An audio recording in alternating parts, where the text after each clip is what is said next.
right. So greetings, YouTube. We have a special guest today. So what this session is, this is Beautiful Mind here. This session is just like a.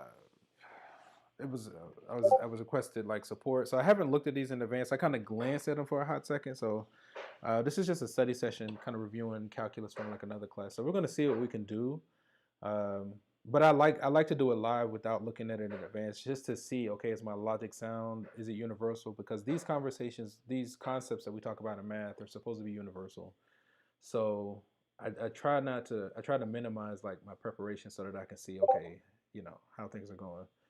Uh, what kind of what name would you like to go out until? What would you like me to call you for our special guest? You can just call me. You can just call me Colby. That's fine. Kobe. Okay. So we have Mr. Kobe here. Okay, so let's kind of take some time and like first let's start with. I know you had a specific question on about which one did you have a question on specifically?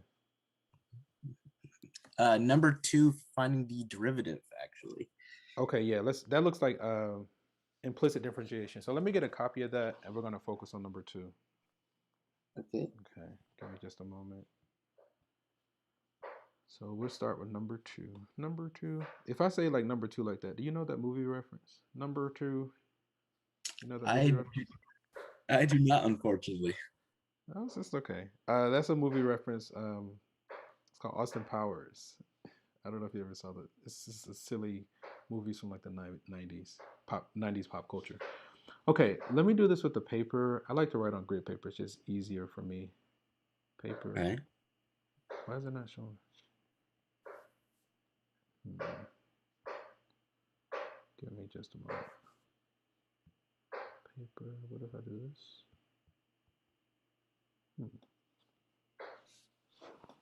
Where are my lines? Give me just a second. I'm gonna refresh this.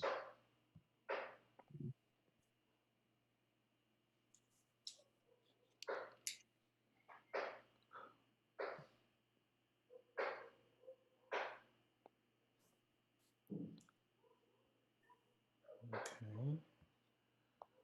And do I have a? Let me see if I can add a photo. I think that's the right one. Add. Cool. Let's cut this. And it goes here. Okay.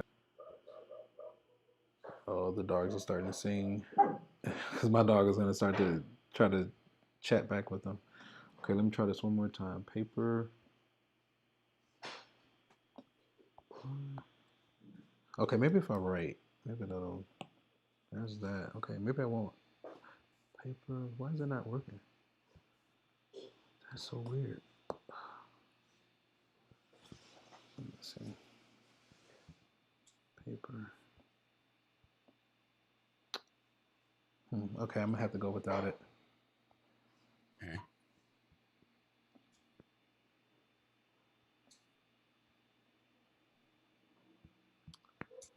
Okay.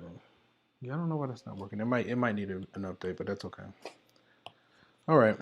So let's see. So I usually like to start by getting a copy, right? So we have this x squared y equals, we have x plus y quantity squared, right? We're asked to find dy by dx, find the equation of the tangent line to the curve at this point, and then find the equation of the normal line. So okay, so we'll talk about these. And you said the solution. So I haven't looked at the answers. You said the answers are at the back. So let's make our way through these as best we can, and let's see what happens. Okay. So Okay. now with part A, right? It says we're asked to find dy by dx, right? So that's a derivative. You know what the derivative is? Like, what's your understanding of derivative? The my understanding is that the derivative is basically the change of like a slope at a certain point. If Exactly, I right?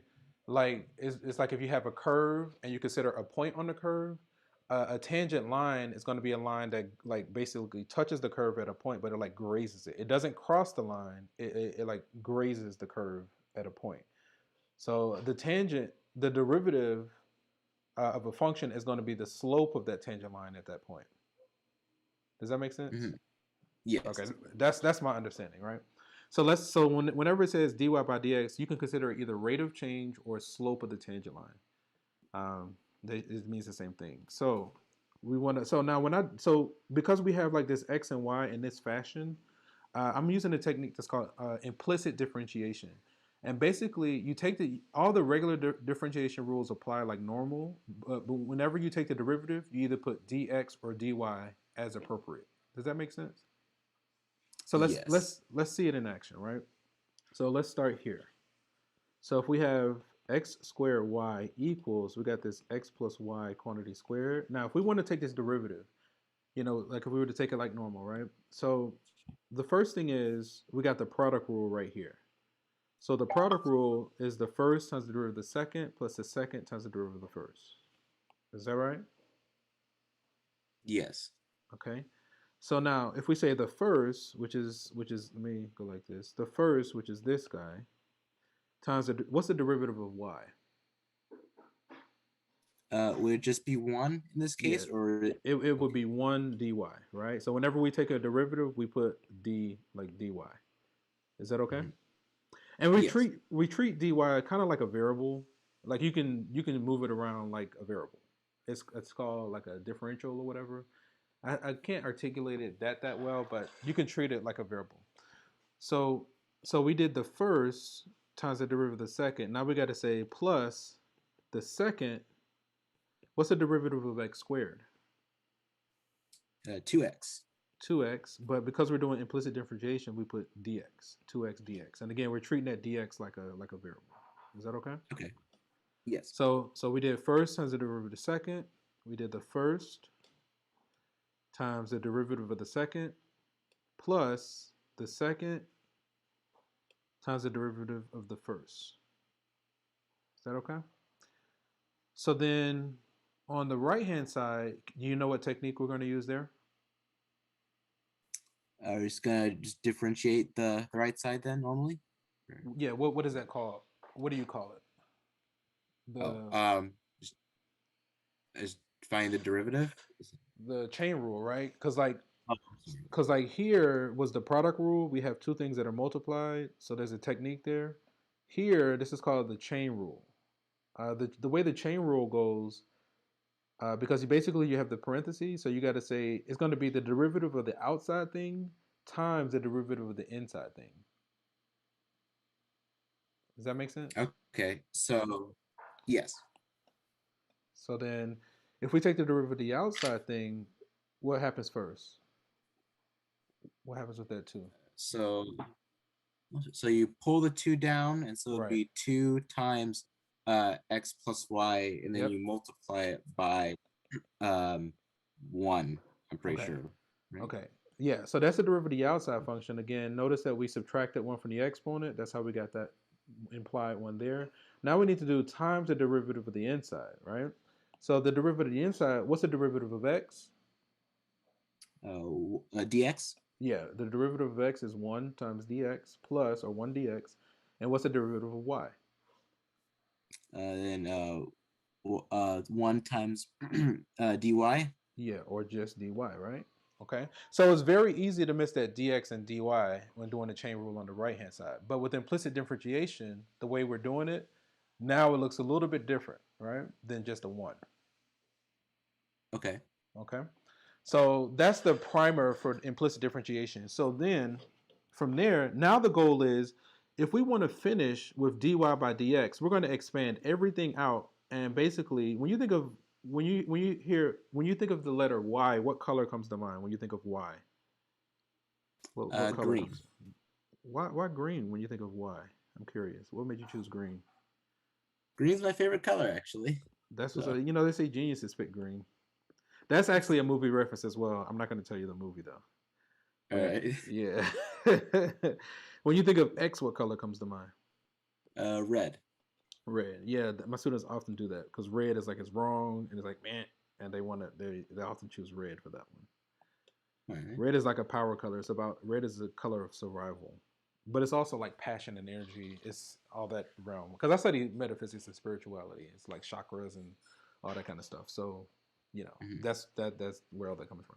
So the goal here again, if we want to finish with dy by dx, we're going to expand everything all the way out. Like we're getting to distribute here, And then what we're going to do, we're going to group any term that has dx, we're going to group those side by side. And then we're going to basically get any term that has dx, we're going to get it on one side.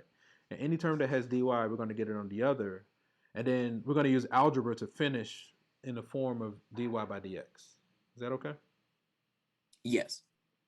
Okay. I'm going to, can you take, you think you can, let's do this one. Let's go ahead and finish it just for the sake of time. So the first term looks like it's nothing to expand there. So I'm going to just kind of let that be. So that stays as x squared dy, right? The second one, it doesn't look like there's anything to expand. I'm just going to rearrange it. So that's going to be 2xy, and I think the dx persists. Is that okay? Yes. Now, on the right-hand side, we probably should like FOIL, right? Because we got this binomial. We could either distribute the 2 first or FOIL. What you want to do? You want to FOIL first or distribute the 2 first? Let's FOIL first. Let's FOIL, okay.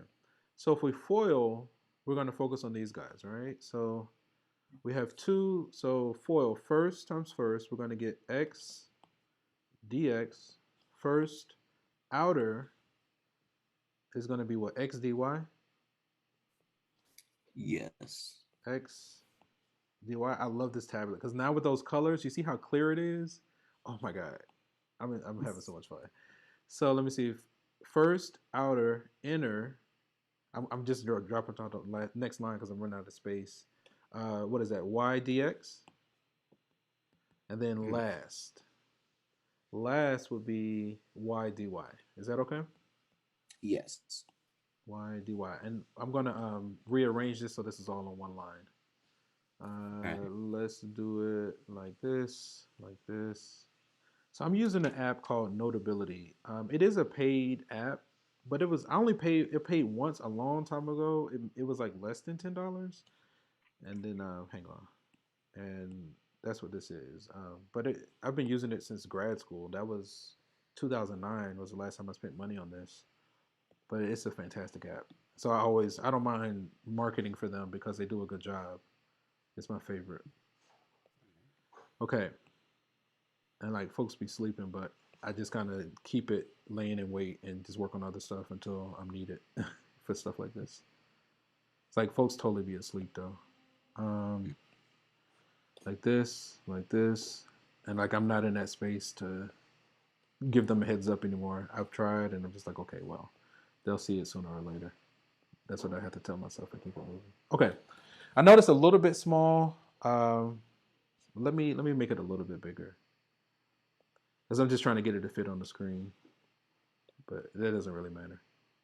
That one, I'm going to expand the size of this one. Okay. All right. So now, after we expand everything out, we got here now with we need to distribute that too. So let's go ahead and distribute that too. I'm gonna go a little bit quick. So on the left we have x squared dy. That's going to stay as is. 2xy is going to stay as is dx. Now we need to distribute that 2. If we distribute that 2 on the right, we're going to get 2x dx. We're going to get plus 2x dy. So you see how that right-hand side, if we had put 1, we would have totally missed it. But because we're doing it this way, it completely changes what's going on. Then I'm running into the same trouble. That's okay. 2x dy, then we got to do here. Let me do a little bit faster because I mean it's simple. It's not anything complicated there. Let me just remove this. I'm just going to copy and paste because I can. Paste. And I'm just going to do some editing like this because I think it's clear what's going on. Copy, paste. Okay. So then we get the 2x dx plus the 2x dy plus the 2y dx plus the 2y dy. Okay, so now when we expand everything out, we get that line. Okay. So now we can easily group our dx, any term that has the dx on one side, any term that has the dy or the green on the other, and then we're going to use algebra to get it into the right form, right? So I'm going to move my terms with dy to the left. I'm going to move my terms with dx to the right, and we're going to call it a day. So on the left, we're going to have this x squared dy, x squared dy. The other one, we're going to have what? Minus, nope. Just want to be consistent. It's okay. They're going to have to wait today. Minus 2x dy. We got minus 2y dy. Does this make sense?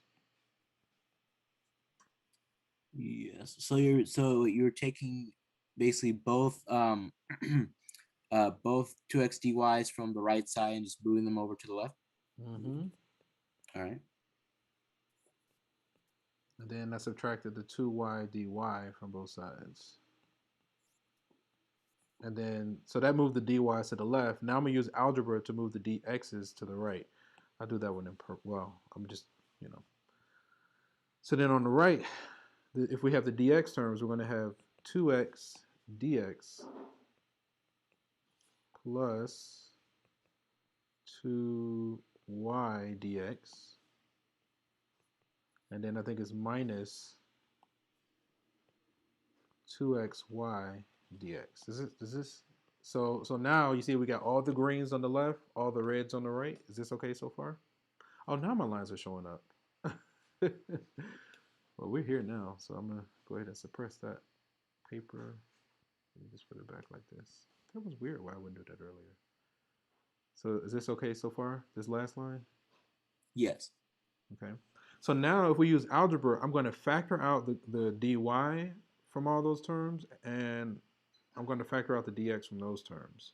So if we use algebra to factor, on the left we're going to have x squared minus 2x minus 2y times, factoring is basically like reverse distributing. All right. And then on the right we're going to have 2x plus 2y minus 2xy dx. You see where we're going with this now? Yes. Because now we're just using algebra. So then if we solve for now we're ready to solve for dy by dx. If we solve, basically, we're gonna use algebra. If we divide this thing, we divide on both sides to move it to the right, and we divide both sides by dx to move this to the left. Is that okay? Yes. So then we're gonna finish with dy by dx ends up being, so on top we're going to have this 2x plus 2y minus 2xy, and on bottom we're going to have x squared minus 2x minus 2y. Is that, I think, and that's what I get at the end. That's my dy by dx. And so that technique was called implicit. It was introduced to me as implicit differentiation. That's how we were Okay. doing it in grad school and places like that. Even in undergrad it was like that too. But it was basically, this was like diffie-q differential equations, and the advanced math was a lot of this kind of stuff. Um, Okay. yeah, I don't know if you've been exposed to linear algebra. Linear algebra is the one that shut me down. Not the basic linear algebra, but the advanced linear algebra, like that. That's where I couldn't get past. It was just too Uh, much. I mean, there's a lot of concepts in math that are just like off the wall. And I'm sure if I like sit down with like patience and time, minimal distractions, and the right support and nurturing, I'm sure I could figure it out. But you know, right. my life is unfolded in a slightly different way, so I'll pick it back up when it's time. So now that's the result I got for part A. I'm not going to glance. I'm going to kind of keep going with it because I know we have B and C, and then we'll check at the very end. So now Okay. this is our dy by dx, what we have in the box there. Okay. So then All part right. B, it says find the equation of the tangent line to the curve at this point, right? So they give us this point. So now this thing in the box, this tells us about the slope of that line, right? So basically, like the idea is that we have some curve. you said green was your favorite color, right? So Yes. let's do it like this. We have a curve, and we're considering some point on a curve, whatever the curve is, right? The derivative, a tangent line is a line that looks like this, right? Style, let's thicken it up, right? So a tangent line is going to cross a curve like that. An example of a line that's not tangent, even though this touches the curve at one point, but the way that that intersects the curve, that's considered a secant line because it crosses it like this. A tangent line kind of grazes a curve, right? And so the derivative tells us the slope of that green line. So that box answer that we got is going to tell us the slope of this line at a point. And I think it's safe as we move this green point around the curve, it changes the slope of the tangent line. Does that make sense? Yes. Okay, because like if for instance, if the point were over here, right? Then if we consider the tangent line would be something more kind of like this. You see how that has a different slope because the point moved around. Mm-hmm. So that's so derivative is basically telling us the slope of that tangent line. I'm gonna get rid of this illustration. Okay. So then for part B, they give us the ordered pair. We want the equation of the line, so negative one half comma one. So part B, we want to find the equation of the tangent line at negative one half comma one. So again, that answer that we got tells us the slope. So we have a slope and a point from college algebra. We should be able to find the line. So let's start by finding the slope. So our slope in this case is going to be equal to our dy by dx. Okay. So then that's going to be, so when x is a negative, I'm just going to go ahead and plug in the x and the y. So 2 times a negative 1 half plus 2 times 1 minus 2 times negative 1 half times 1. Is this okay so far? Yes. And then when x is a negative 1 half minus 2 times negative 1 half minus 2 times 1, right? So let's crunch this and find our slope. So then our slope, let me see on top, we're going to have a negative 1 plus 2 plus 1 divided by 1 by 4 plus 1 minus 2. Okay. So I think on top we have 2, and on bottom, that looks like it's a negative 1 plus a quarter is going to be a negative 3/4. Flip and multiply, negative 8 by 3. Oh, that's the slope. That's just the slope, okay? So this is our slope. Okay. So let's do it like this. All right. That's the slope of the tangent line. So then from there's two routes we could take. I'm going to take what I consider to be more simple from college algebra. We could either use the point slope. Point slope is y minus y1 equals m times x minus x1 from college algebra. That's fine. You can use that, but I'm not going to use that one. I prefer y equals mx plus b, right, from college All right. algebra. I think it's just more simple. So we have our slope and we have a point. Only thing we don't have is a y-intercept. So let's solve for the y-intercept. So when our y is 1, the slope is a negative 8 by 3, and our x is a negative 1 half. Only thing we don't know is b. So if we solve, let's see. Let's do this. What would be more simple? Subtract, right? So then ultimately b is going to be equal to 1 minus this, whatever this is. All right, and let's crunch that. So triple negative ultimately is negative. 8 over what, 6? We can reduce that down. This would turn this into a 4. So 1 minus 4/3, which is what, a negative 1/3. So the b looks like it's a negative 1/3. Okay. So we have our m and our b. So then if we go back to y equals mx plus b, so then the equation should be y equals the slope, which is negative 8/3, x minus 1/3. That should be the equation of the tangent line at that point. So whatever the curve, now I don't know if we can graph this because it's two variables. Like probably need a 3D space to graph it. I'm not really sure about that, but if we could look at the graph and there was a point, we could look at that point. I guess you wouldn't have a third, because I don't know how to solve for y and get y in terms of x. So a 2D graph I can't see, but I think in a 3D space I could see it a little bit. But anyway, I think we could solve it. Maybe, but I'm not there right now. But this should be the result. Style, yeah, like this, right? Okay, so that should be part B. Again, I haven't checked. I'm just kind of going with it, and then we're gonna try to clean it up at the end.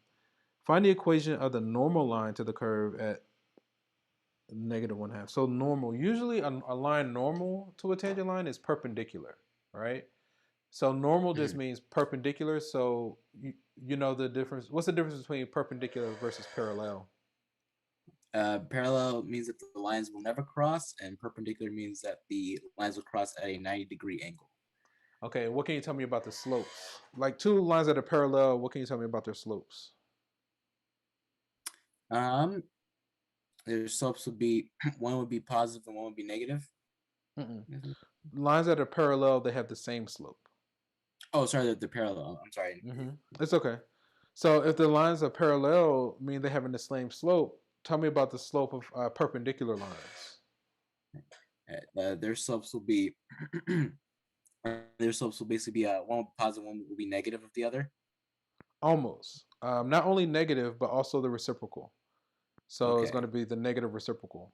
Another way to view that, perpendicular lines, when you say the first slope times the second slope, their product should be -1. Okay. Okay. So the slope here, so the slope for this line was a -8/3, right? We use green because it's your favorite color. So then the slope of our new line should be the negative reciprocal. So it should be a positive 3/8. Okay. And notice if you said the blue times the green, the answer should be -1. All right. So that's the property of perpendicular lines. So then now we have our slope and we have a point. Now it's a repeat of the previous. I think the point was a -1/2, comma 1. -1/2, comma 1. So we're going to use the green slope and evaluate it when at -1/2, comma 1. We're going to find the equation on the line through that point with the green slope. So we're using y equals mx plus b. If we plug in the corresponding parts, y is 1. Our slope is the green slope, which is 3/8. And our x is a -1/2. And b is there. Okay.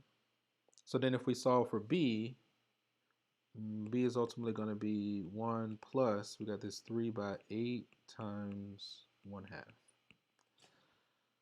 Nothing looks like it simplifies, so then b is going to be 1 plus, what is it, 8 times 2? 16? Yes. 16 plus 3 is what? 19? So then b is going to be,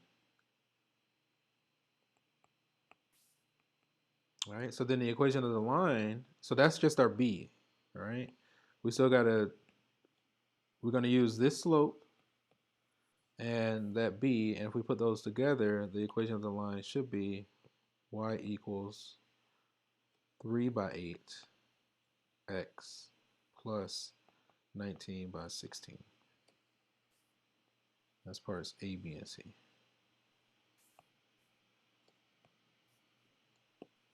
Is that okay?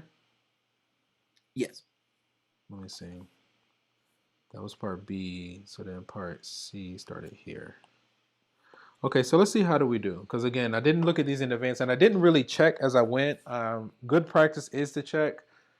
It was taking more brain power than I would like to use right now for some of that check. So I just decided to go with it. Let's see how do we do there. So if we go to the end, so answers for number 2, that looks similar to what we have. 19. I think that's exactly what we got, right? Let me screenshot it and put them side by side. So then I'm gonna get rid of this, and we just want just number 2, which is basically from there to here. Okay. We're gonna drop that next. Don't go down. Ooh, that was close. Okay. It's kind of hard to see. I'm not gonna do that. Let's cut this. Yeah. I'm gonna paste it here and put our answers next to theirs, so we can see it. So that's their answers, and I'm gonna go back and copy ours.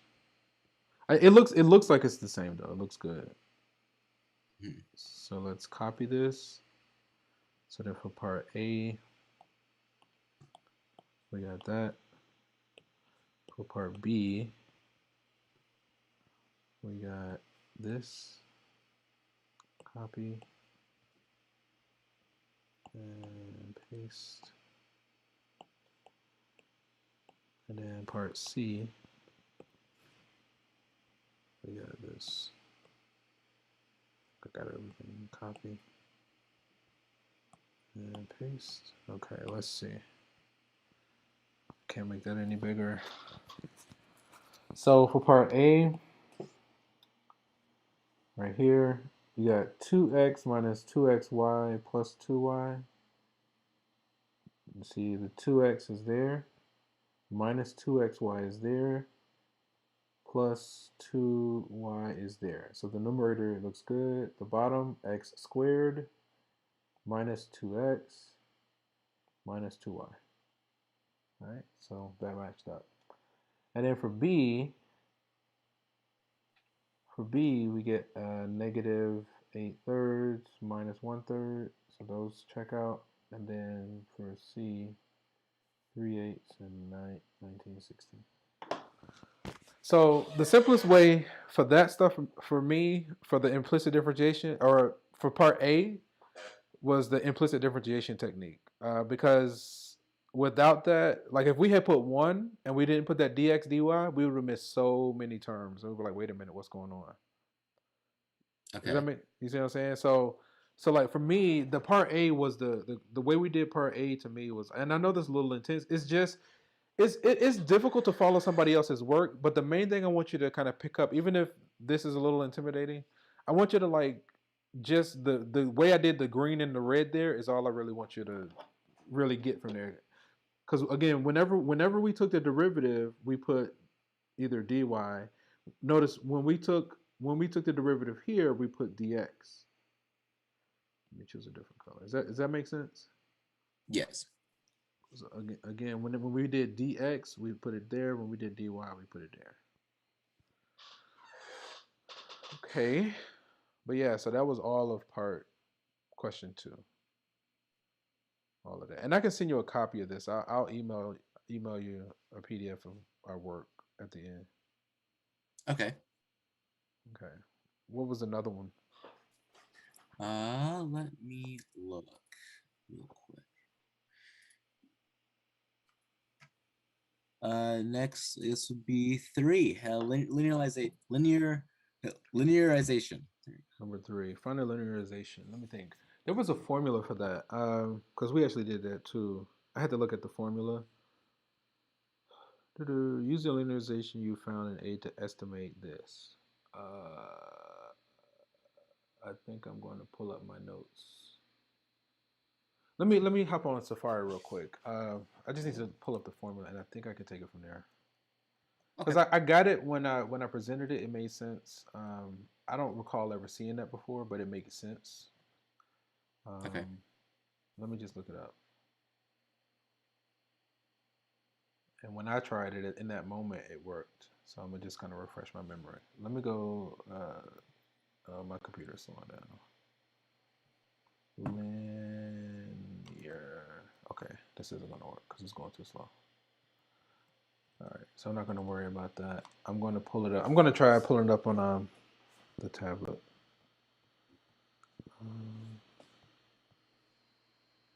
It used to let me do it. Are you not doing that anymore? Oh, there it is. Okay. Linearization. I just got to think about when we did that. Here it is. No, that's not it. That's not it. Let's go back. Give me a moment. I got to think about it. Elasticity margin. Here it is. Linearizations. Okay, so these are our notes from when we did linearization. Let's do view. Go to single page, right? So these are the notes from that day. I'm just going to kind of scan real quick. Marginals, differentials, and linearizations. Find marginal costs is fine. Linearization was kind of towards the end. Example 1, that's fine. I'm going to let that be. Example 2. But yeah, trying to follow somebody else's work is intimidating. I even struggle. It don't matter who it is, whether it's somebody that's further along or a student. I struggle following other people's work. I try to get the gist. I do it myself. When you do it yourself, then you see it. But trying to follow somebody else's work is a challenge. That's a whole thing by itself. So I just want you to kind of pick up on like techniques and then try it yourself and then compare at the end. I'm just Okay. trying to get to where we talked about linearization. Here it is. So in class we said let y equal f of x be differentiable at x equals a. Then the linearization of f at x equals a is given by this. So we have f of a plus f. Oh, so okay. So basically what this is like you have a function, and you see how we went through this thing of first we found the derivative and then we found the equation of the line at a point. Yes. So this linearization, I think it automatically gives you the equation of the tangent line. Like this formula gives you the equation of the tangent line at a point when you finish it. Okay. That was the gist that I got from it. This is going to be the equation of the tangent line of f when x is a, right? That's what it says in the last line. Mm-hmm. So linearization is basically like a faster way of doing what we just did in the previous, Okay. where it kind of just puts the steps together. Okay, so first we need that formula though. Let me screenshot this slide. Oh, and I'm just gonna save it, delete that one, because I'm gonna add it to what we're working on. Okay, use it as a reference. That's all I needed though. Okay, so then here it is. This one. This is where we were. So let me drop that piece of note. I'm gonna put it here. It's this one. I'll just put it there for reference, and I'll come back to it. I also need a copy of question number. You said 3. Yes. So question 3 is this one. Find the linearization. Use the linearization you found to estimate. Oh, use the linearization to estimate a radical. Oh, we did that too. Okay, I'm gonna have to look that up again. Yeah, we'll get that going.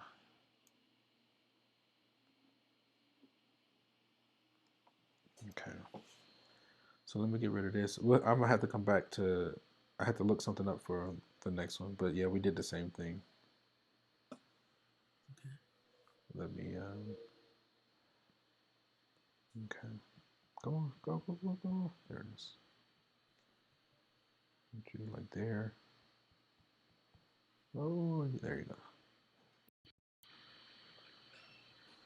Oh, it's starting to lag on me. I might have to reboot it. Okay. So there's the question that we're working on. Let me see if it's, give me a moment. It is lagging.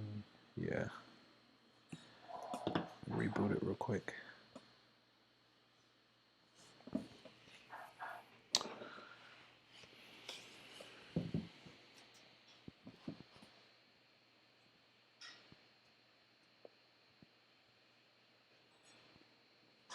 All right, we are working here. And we left off. Okay, so this one. Okay.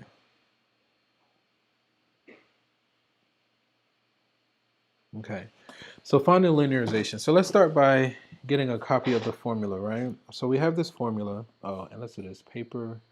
Looks like it's working now. Yeah, I don't know why I was doing that earlier.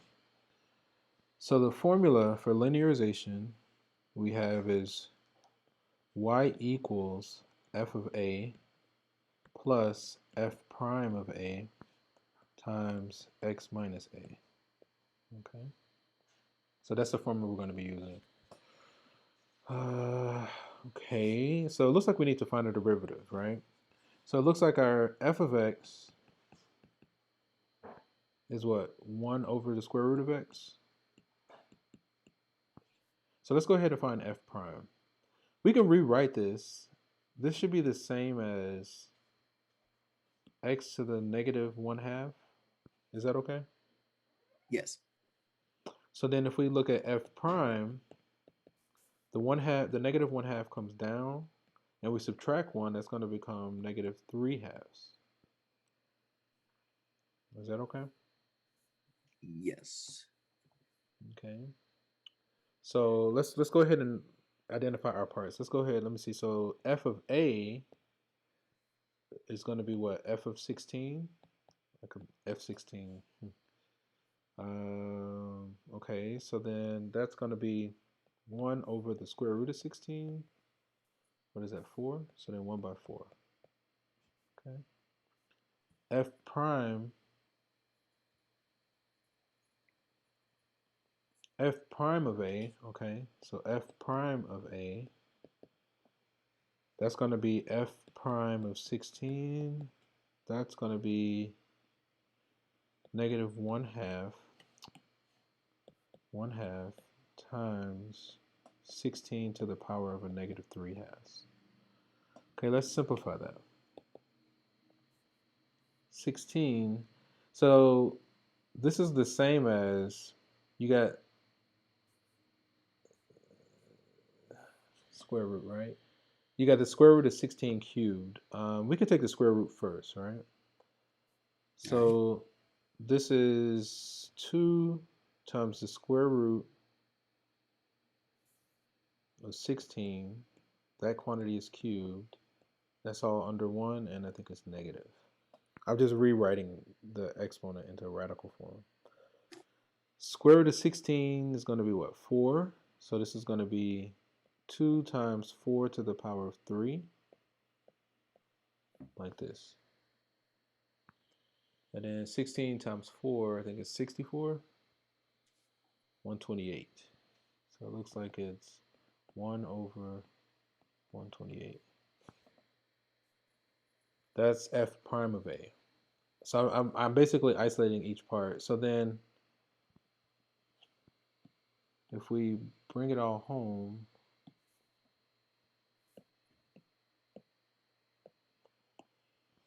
let me see. So then y is going to be equal to f of a. We got 1 by 4 plus f prime of a. We got a negative.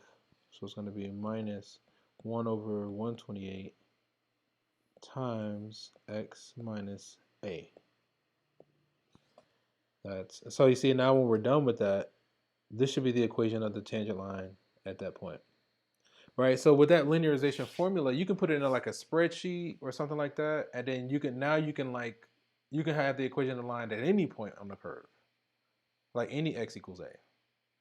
Like you can Okay. you can write a short program that you can basically load each of those parts separately and then have them display in that part. And then the only thing you're going to adjust is the x, and then given any x value, you can instantly get the equation of the tangent line. I mean, we can shift it around and put it in a proper form or whatever, but that's what we got for part A. And then it says, wait a minute. That's the equation of the tangent line. Use a linear to estimate. Oh yeah. So there was a technique for using the linearization. So we had to like using it to estimate a square root. Is that 16 times 3? Or 16.3? That's 16.3, right? Yeah, I think. So we used, okay, let me pull my notes, because 16.3 is close to the square root of 16, right? So we can use this linearization to get an estimate, right? We can use a linearization to estimate that root. Let me think about it. Let me hop back to my other notes. I think it was this one. Yeah, all right. So in class when we did it, we introduced linearization, find a linearization, and then use it to approximate, right? So this is when we did it. I find a linearization of f of x equals the cube root of x when a is 27. This is us working on it together. Find a linearization. So this is a type version, right? So when we did it in class, we need to find f of a and f prime of a. I think we did all that stuff. And ultimately, this was the result here, the linearization. And then now it says to approximate. So we use the linearization to approximate the cube root of 28. We substitute x equals 28 into the linearization equation. So we got a result. So this is we have an answer. Now we want to, let me see, what was our a at 27? So notice that 28 is close to 27. So if we plug 28 into our linearization formula, with this result, it should be close to this, right? Right. Okay, so if we take that concept and apply it to ours, let's go back to ours. So notice, oh, I feel like these should be the same. Because this is 16.3 and this is 15.9. I don't, I'm trying to, they plugged in the 28 into the linearization formula. So we can plug in the 16.3 into our result, and it'll give us an approximation. We can plug in this 15.9 into our result, and it'll give us an approximation. And I think that's it. So once you have this linearization formula, let me simplify this down further. We get this 1 by 4. We can distribute. I'm going to use purple since green is your favorite. When it's me, I'll use purple. If I distribute that negative 1 over 128, we get this plus 16 over 128. If we keep going, negative 1 over 128x. Let me see. We need to combine like terms. Let's see, 64, 32. Okay, so 32. So then we're going to do 32, 42, 48. 48 over 128, but we should probably reduce that down. We can at least divide it by 2. Hey Siri, what's 48 divided by 188? Nope, that's not right. That's not right. Hey Siri, what's 48 divided by 128? 48 divided by 128 is 0.375. Trying to see if I can see the fraction. Hey Siri, what's 0.375 as a fraction? I found an answer. It's displayed on your iPhone. 3 by 8. Okay, so it reduces down. So then we get y equals a negative 128x plus 3 by 8. What is that? That's a 116. So they're both divisible by 16. Hey Siri, what's 48 divided by 16? 48 divided by 16 is 3. Hey Siri, what's 128 divided by 16? 128 Okay. divided by 16 is 8.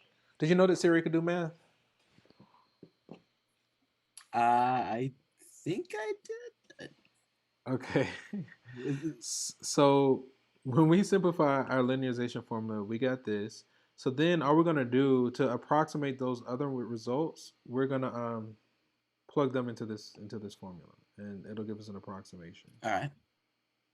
Because as long as it's close to our x value, then it's going to be approximate. Does that make sense? Yes. Okay. So we had 16.3 and 15.9. Let me see. 3. So B1. OB1 Kenobi.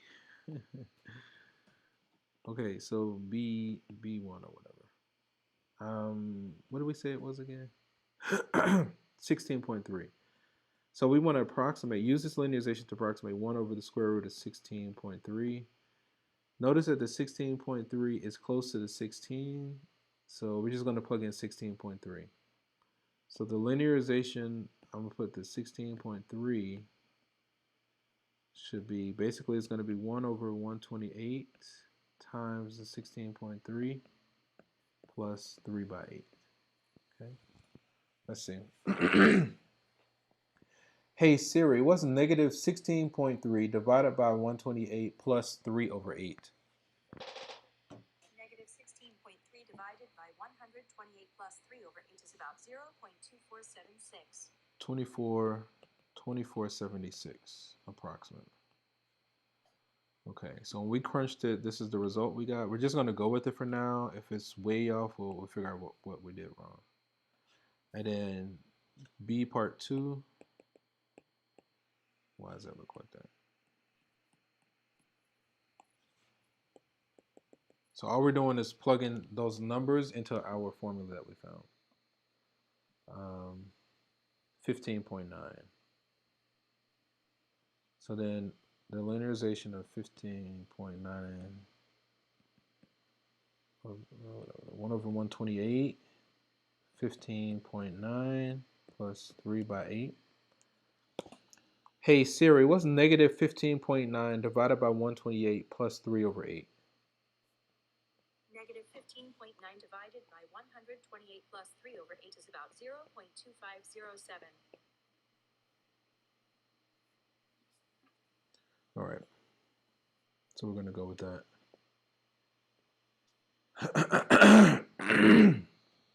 Okay. So these are the results that we got. Let's go with it, and we'll check and see how do we do. Let's copy. So then for part A, we got this. For part B, B1, let me see, there's one of them, this is the other. Let's copy and paste. Okay. So for part A, we got this. For part B1, we got this, and 2, we got this. Okay. So now let's look at the result.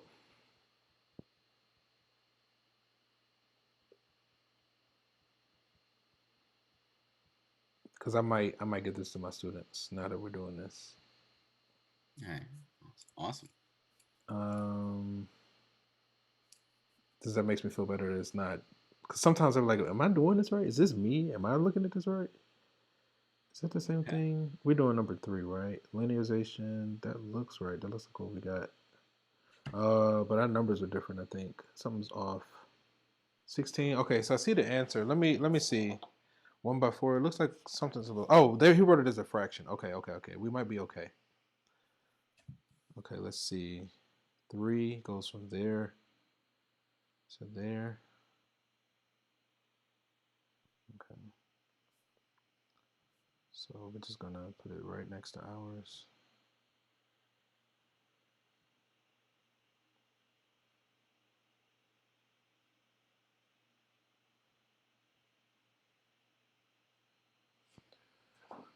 Okay, let's do this. Let's go paper. Get rid of those lines. I might start writing without the lines, because I know the lines are a little bit busy. So for part A, he has 1/4. Oh, I think that's what we had earlier. We probably should have left it where we had it. I think that's the same thing.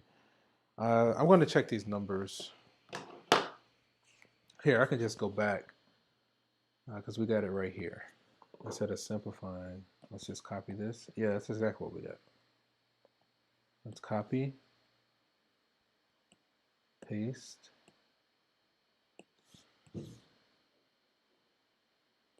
No idea what that sound was. I think that's the same thing that they got.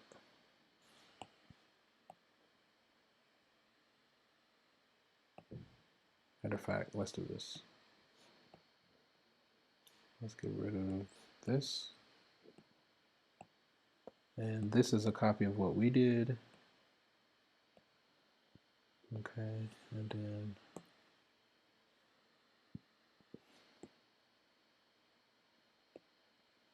okay. So I think it matches up. All right. So now right here, 1/4, -128, x minus 16, right? So that's the hardest part. So then we just need to confirm. Hey Siri, what's 317 divided by 1280? 317 divided by 1,280 is about 0.2476. That checks out. Hey Siri, what's 321 divided by 1280? 321 divided by 1,280 is about 0.2507. Yeah, it checks out. Yeah, these work. Okay.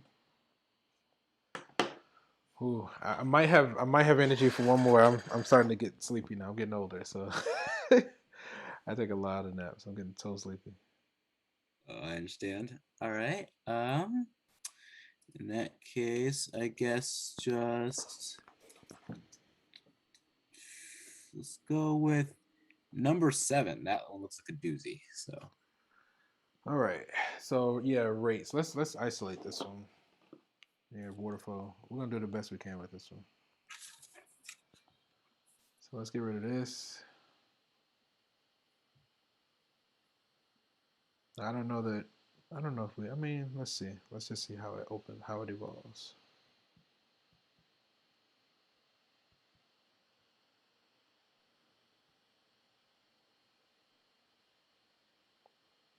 Okay. So it says water is flowing into a tank in the shape of a cone pictured below. At a constant rate of this, how fast is the water level rising when the depth of the water is 6 feet? Let me think about it. I got to think about this because I don't think we did one. Water flow. Do you have like, did he do a lecture or a presentation on this one? he did, but we did this a while ago, so I don't think the video recording of it is still available now. Let me think So about it. Water is flowing into a tank in the shape of a cone at a constant rate, right? So did y'all do integration? yes, we kind of like just started though, so we got almost finished it. Water is flowing to a rate in the shape of a cone at this rate. How fast is the water level rising uh, when the depth of the water is 6 feet? Feet cubed per minute? So what's the rate? Water is flowing to a tank or channel at a constant rate of this feet cubed per minute. How fast is the water level rising when the when the depth of the water is 6 feet? Is that 10 feet by 4 feet?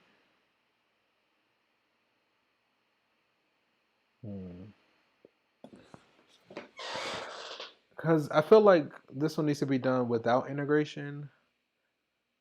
I'm trying to think. I don't immediately know off the top of my head. I would have to think about it and like research a little bit. I need to. If I can see an example that's similar, then we can kind of mimic it. Okay. Let's see.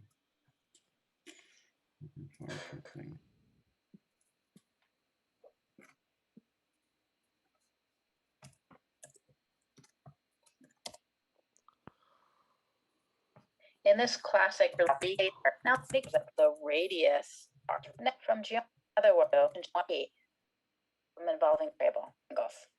Use meters per second. Okay, hopefully this will be.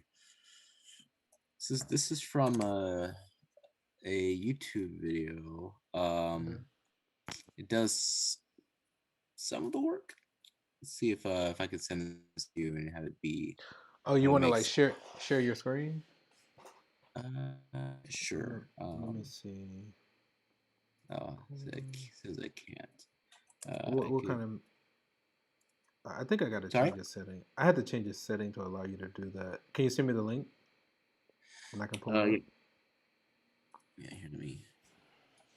And the timestamp is here.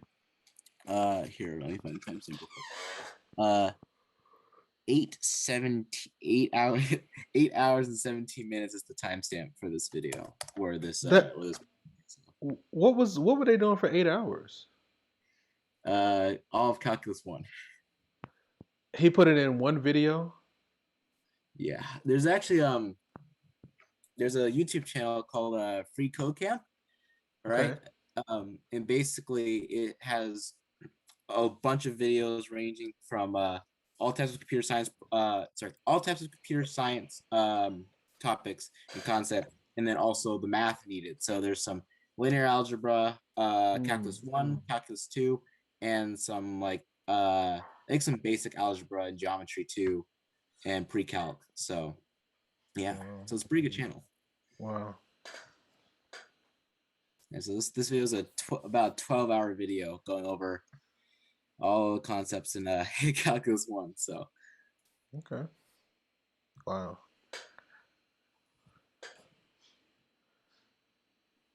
You can either you can text it to me, or text is fine, or whatever's easiest. Either my email or a text message. I put in the chat. So if you want me to just text it to you, I can. Let me see. Let me go to the chat.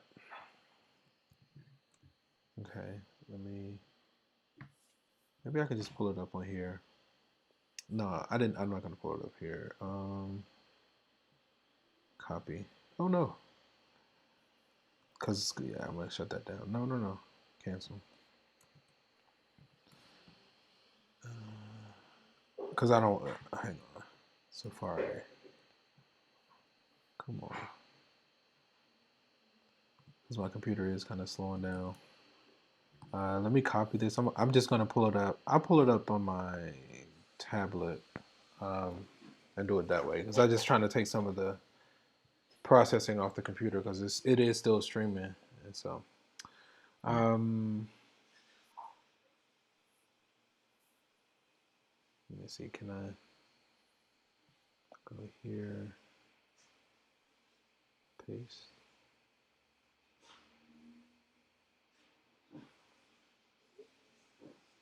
Forget the DYDX.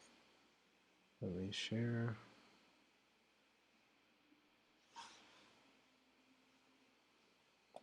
Okay. I'm gonna pull it up here.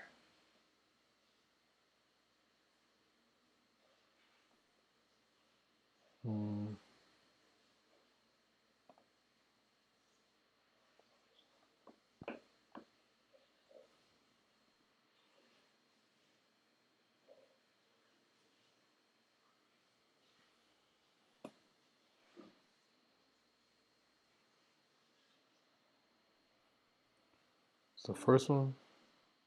Yeah.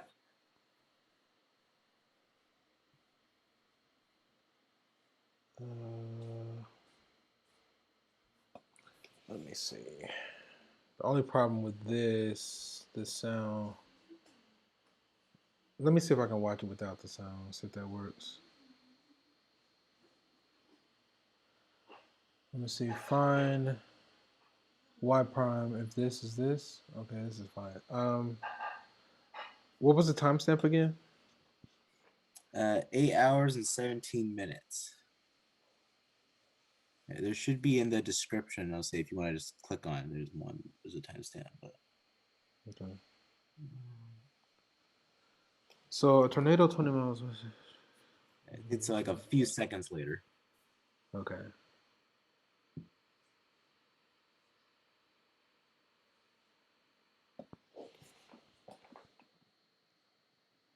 There. Yep, here it is. 3 cubic meters per minute. It takes shit like a cone with a height of 4 meters. Dang, how can I get the audio to work? Can I change the source? Let me see.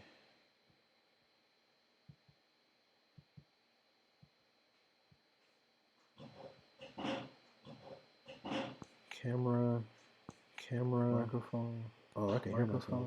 Oh, I can hear myself. So that's not it.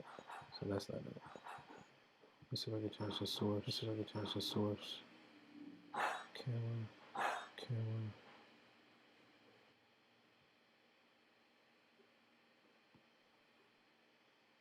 Also talk about the radius of the part of the cone that's filled with water. Can you hear Call that? R. No. Okay, let me do this real quick. Rate at which the water level rises. Okay, how about? Next, I want to write Can you down hear it now? equations that relate Yes. the quantities of interest. Okay, I'm gonna rewind it and just see what From she geometry, so says. That's my first time doing the cone audio that's like filled that. with water is varying. 3 related rates problem. Water's. In this video, we solved a related rates problem and found that we wouldn't have gotten the right answer if we hadn't have used a negative 40 for the rate of change of the distance here. In this video, we solved a related rates problem and found that riding a bicycle may not be the best way to escape a tornado. In this classic related rates problem, water is flowing into a cone-shaped tank, and we have to figure out how fast the water is rising. Water flows into a tank at a rate of 3 cubic meters per minute. The tank is shaped like a cone, with a height of 4 meters and a radius of 5 meters at the top. We're supposed to find the rate at which the water level is rising in the tank when the water height is 2 meters. We've drawn our picture. Now let's label some quantities of interest. It's fine to use numbers for the quantities that stay fixed throughout the problem, like the dimensions of the tank. For any quantities that are varying with time, I need to use letters, variables, to represent those quantities. So the height of the water is varying throughout the problem. I'll call that h, and it might be handy to also talk about the radius of the part of the cone that's filled with water. I'll call that r. Ultimately, I want to find the rate at which the water level is rising, so that's dh dt. I'm gonna pause it Next, right I want there. to write down. So she I like that. She labeled her variables as anything that's changing. She called it a variable and gave it a name. And then if you want to determine the rate of something, then she called it dH by dt. That was the change in the height over time. Does that make sense so far? Yes. Okay, let's keep going. Equations that relate the quantities of interest. From geometry, I know that the volume of a cone is 1/3 times the area of the base times the height. So the volume of water in the cone is going to be 1/3 times pi r squared times h, since h is the height of the piece of the cone that contains water, and pi r squared is the area of that circular base for that piece of a cone. I'm calling it the base even though it's at the top. There's one more equation that's going to be handy here that comes from similar triangles. From similar triangles, we know that the ratio of sides for the little triangle here is the same as the ratio of sides for the big triangle. In other words, we know that r over h is going to be equal to 5/4. I can use this relationship to eliminate one of the variables in this equation. Let's think for a minute which one we want to eliminate. Since we're ultimately interested in finding dH dt, we need to keep the variable h in here. But since we don't have any information about how r is changing, it's a good idea to get rid of the r. So let's solve for r here, and we get r equals 5/4 times h, and plug that back into our volume equation. So we get v equals 1/3 pi times 5/4 h squared times h, or in other words, v equals 25/48 pi h cubed. Now we're going to derive both sides of the equation with respect to time, t, to get rates of change into the problem. Remember that we're thinking of the volume of water and the height of water as functions of time, t. We get dv dt equals 25/48 pi times 3 squared dH dt. Now let's plug in numbers and solve for the quantity of interest, dH dt. From our problem, we know that water is flowing into the tank at a rate of 3 cubic meters per minute. VDT is 3. We're asked to find the rate at which the water level is rising when the water height is 2 meters. So that's when h is 2. Plugging in those values and solving for dH dt, we get dH dt is equal to 3 divided by 25/48 pi times 3 times 2 squared, which is 12/25 pi meters per second, or about 0.15 meters per second. Okay, I'm going to screenshot this.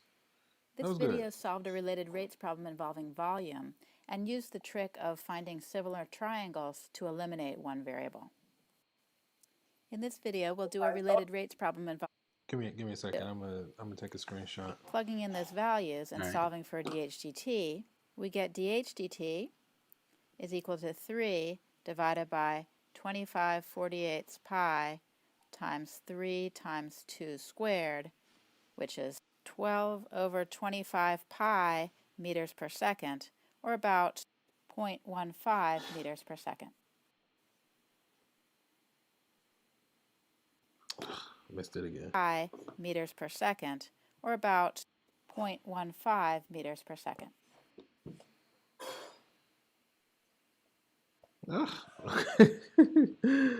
Keep missing it. 25 pi meters per second, or about 0.15 meters per second.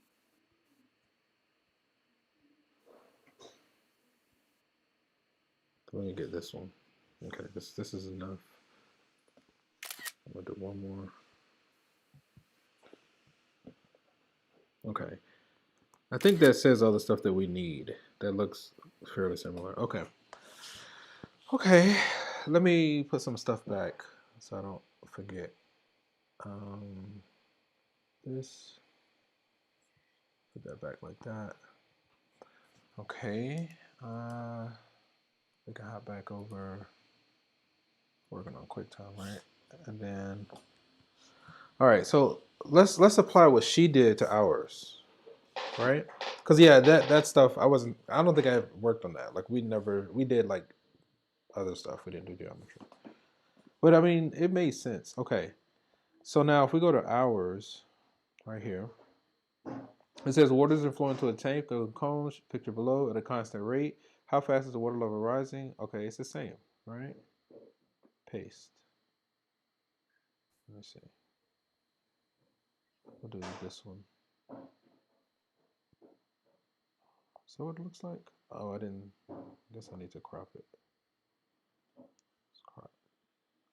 So we'll just kind of have this as a reference nearby. Are you still there? Can you hear me? Yes. Okay. So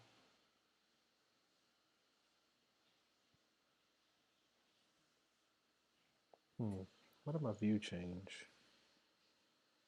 Let me see if I can get that to get back to what it was at.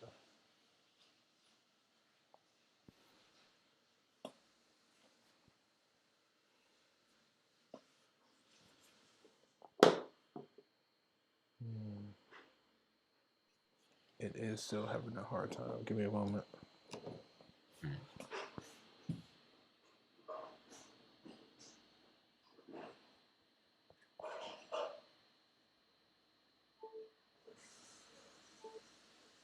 There it is. Okay, then we need to. Okay. All right. So then ours. So fortunately, it's the same. Let me see. So first you said draw a picture. We have a picture. Write down equations. Let me see. Volume of a cone. Okay.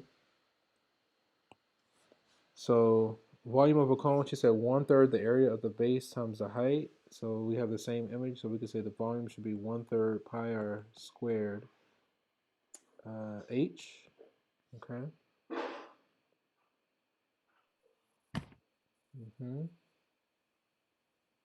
She used related triangles also was another. She had a, since it was two variables, she used a second equation, this part here in red.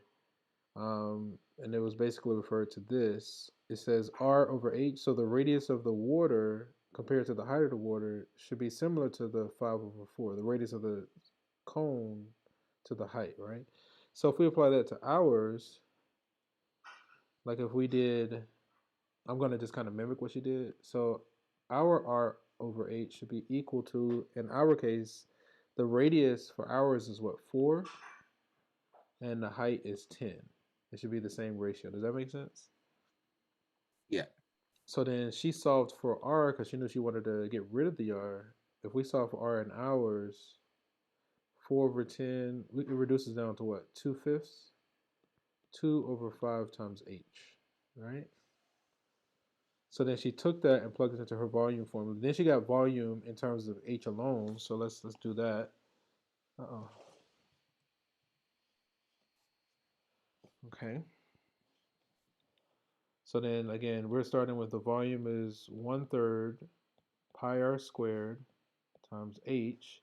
But then we want to replace r with what we just found. So now the volume becomes 1/3 pi r, which is this 2/5 h squared times h. Now we have volume in terms of h alone. Let's simplify that down some. 1/3 pi. That's going to be what? 4/25. 4/25. Ultimately, it's going to be h cubed. And then let's take it one step further. 75. 4/75 pi h cubed, right? So that's the volume in terms of h, but then we wanted to find the rate. So keep in mind that this is just a number, right? So if we, I think she took the derivative, right? So we want to find the rate of change with respect to time. So we differentiate. We basically take the derivative with respect to time.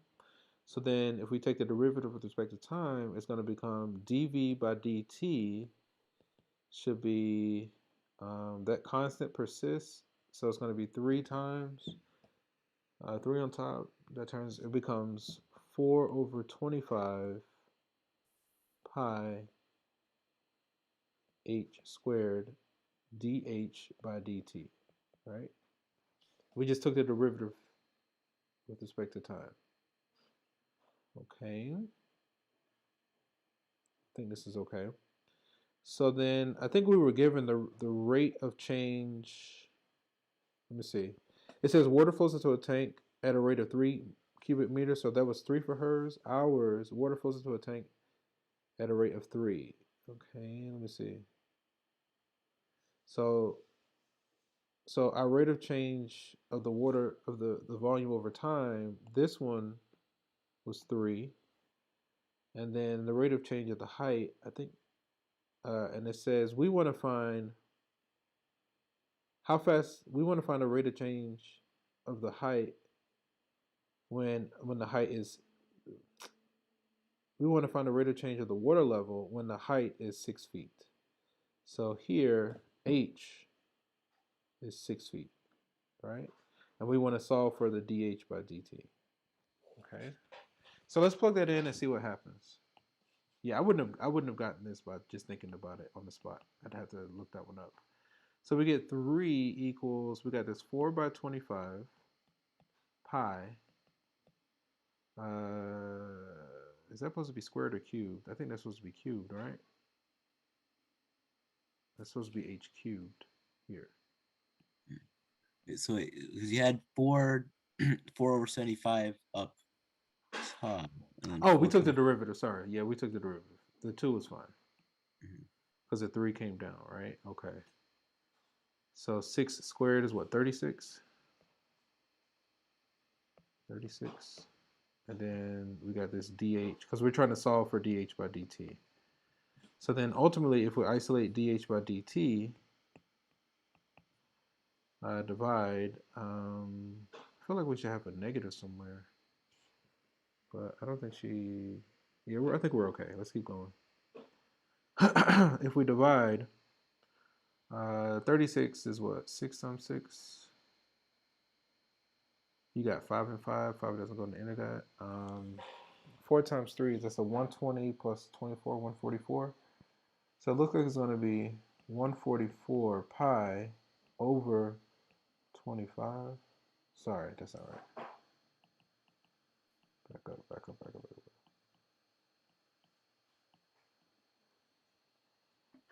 So it's going to be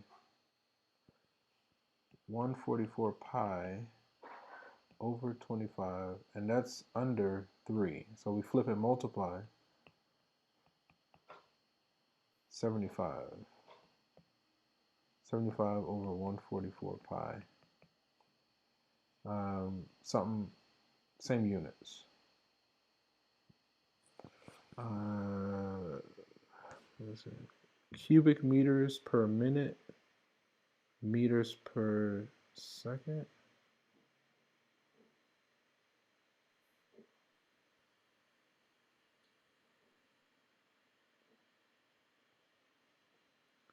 Feet per minute? How fast is it? 6 feet per minute? I think it's feet per minute. Looks like it's hours. I think it's feet per minute. So this, and then, use a calculator here. Let me think about it.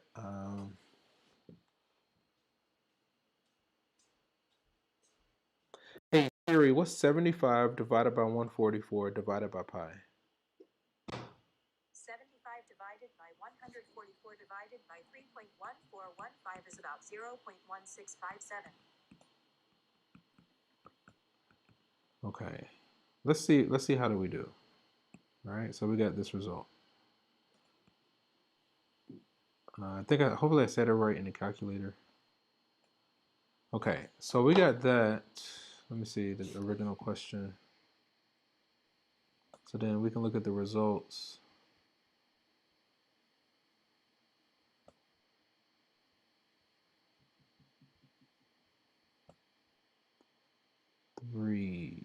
What number is this? 7? 25 over 48 feet per minute. 25 over 48 pi. 25 over 48 pi. 25 over 48. 25. So divide by 3. 25. Hey Siri, what's 144 divided by 3? 144 divided by 3 is 48. Okay, so you actually knew that one. You just didn't. I don't know if you knew that you knew it, or you knew how to figure it out. I don't know if that helped or not to walk through that together. But these are the same.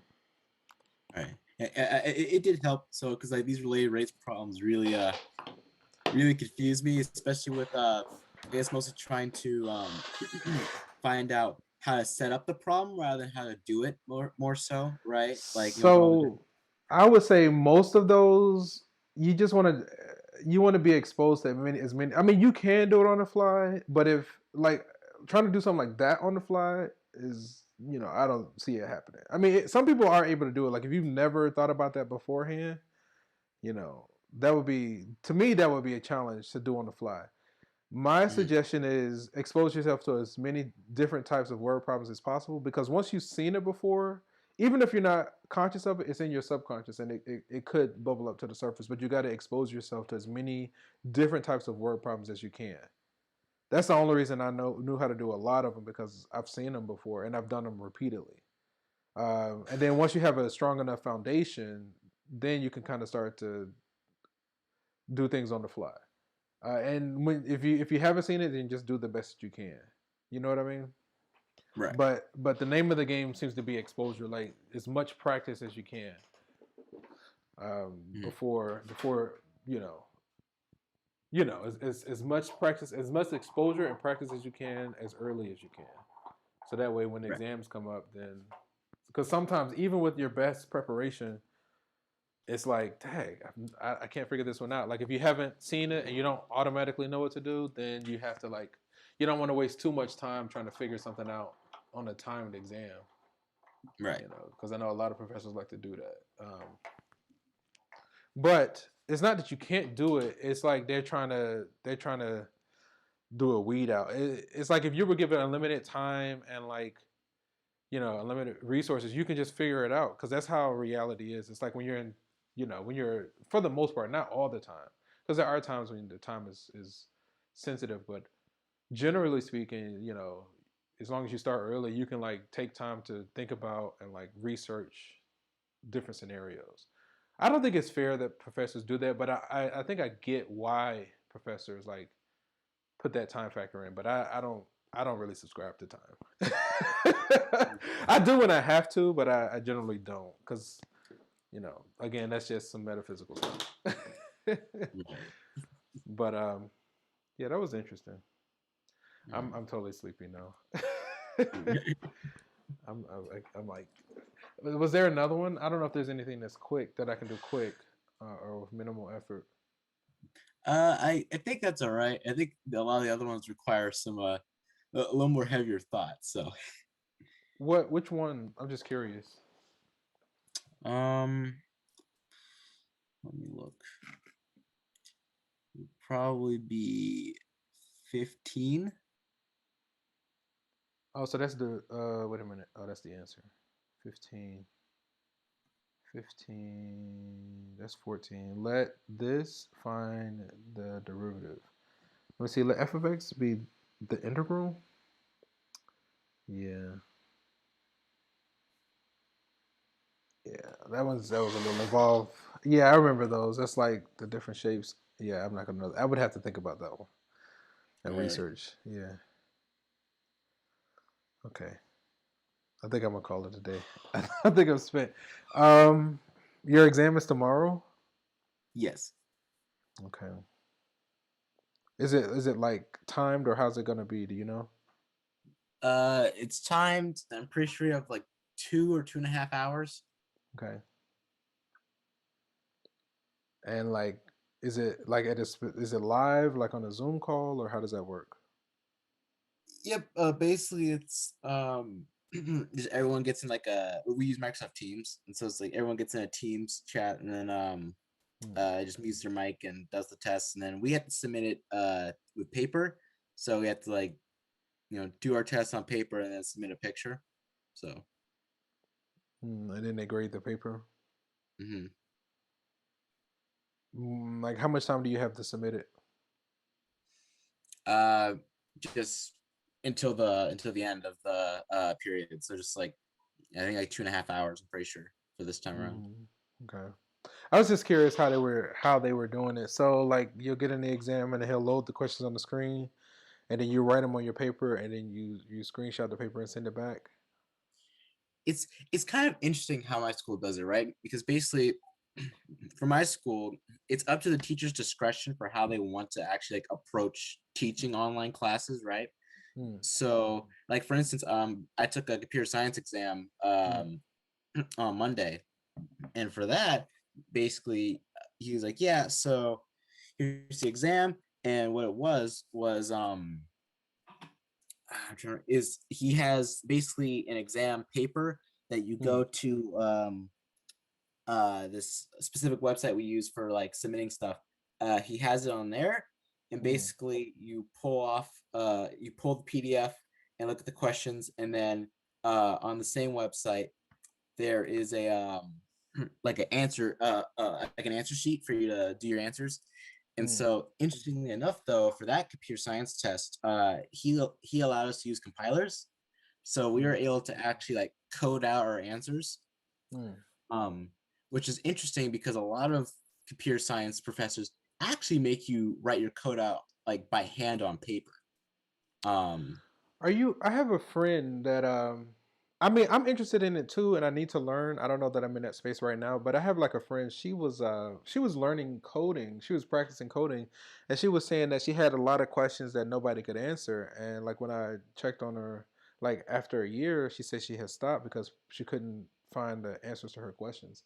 Would you be open to like sitting down with her? I don't know if she still does that or not, but like I would have to talk to her and see like, hey, did you still have questions about coding? Like, would you be interested in like coaching her through that? I would, and I kind of would like to listen. I don't know that I would do it, but there is a lot of power in coding.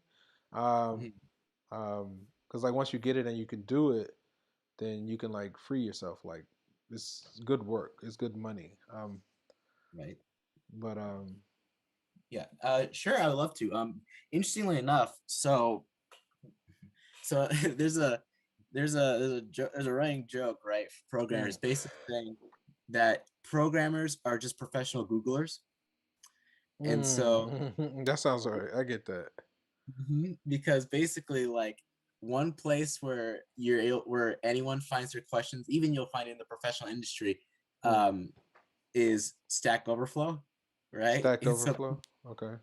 yeah, Stack Overflow. People will go on there, and there's like 10 million questions people have asked, and you'll find however many answers you need, just from people all over the place.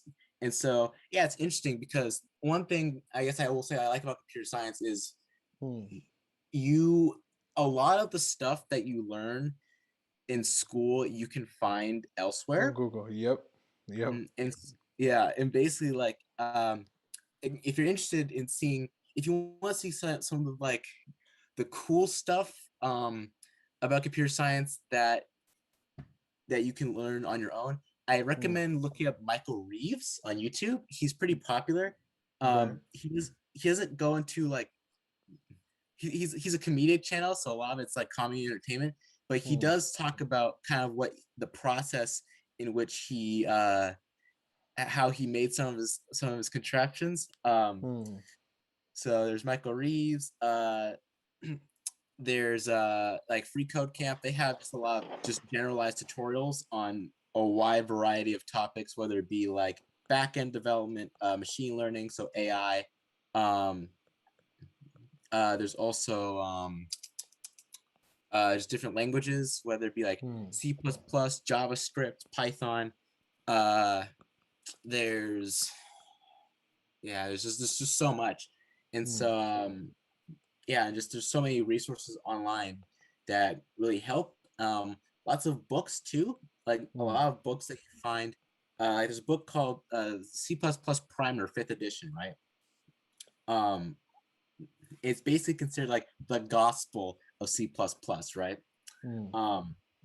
And it's interesting enough, it's where a lot of those books you can find online, right? Like my professors actually, because I actually haven't had any required textbooks for any classes except for my current math class. And for that math class, actually, he said like, yeah, just find the PDF online, and they're out there, right?